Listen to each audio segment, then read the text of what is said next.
Hello guys, இந்த கோடு பாருங்க. இந்த கோடு என்ன பண்ணுது அப்படின்னா, ஒரு பர்சனோட ஏஜ் இன்புட்டா வாங்கிட்டு, அந்த பர்சன் வோட் போடுறதுக்கு எலிஜிபிளா இல்லையா அப்படிங்கிறத அவுட்புட்டா பிரிண்ட் பண்ணுது. ஸோ இந்த ப்ரோகிராமில எந்த ஒரு இஷ்யூமே கிடையாது. அவுட்புட் நீங்க எந்த ஒரு ஏஜ் கொடுத்தாலும் அதுக்கான கரெக்டான அவுட்புட் தான் ரிட்டர்ன் பண்ணும்.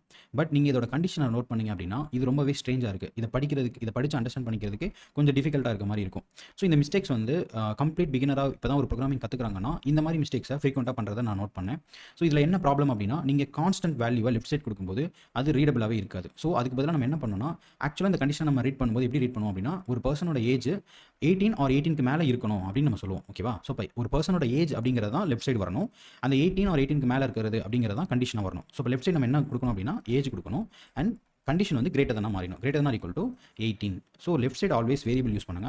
ரைட் சைடு வந்து கான்ஸ்டன்ட் வேல்யூ யூஸ் பண்ணுங்க. ஸோ இப்படி யூஸ் பண்ணீங்கன்னா தான் கொஞ்சம் ரீடபிளா இருக்கும். ஸோ இந்த மிஸ்டேக்ஸ் வந்து நம்ம ஓரளவுக்கு எக்ஸ்பீரியன்ஸ் ஆயிட்டாலே பண்ண மாட்டோம். இந்த மிஸ்டேக்ஸ் கம்ப்ளீட் பிகினரா இப்ப தான் கோடிங் கத்துக்கிறாங்க அப்படிங்கிறப்ப இந்த மாதிரி மிஸ்டேக்ஸ் பண்றாங்க. அதுக்கான ரீசன் என்னன்னு தெரியல.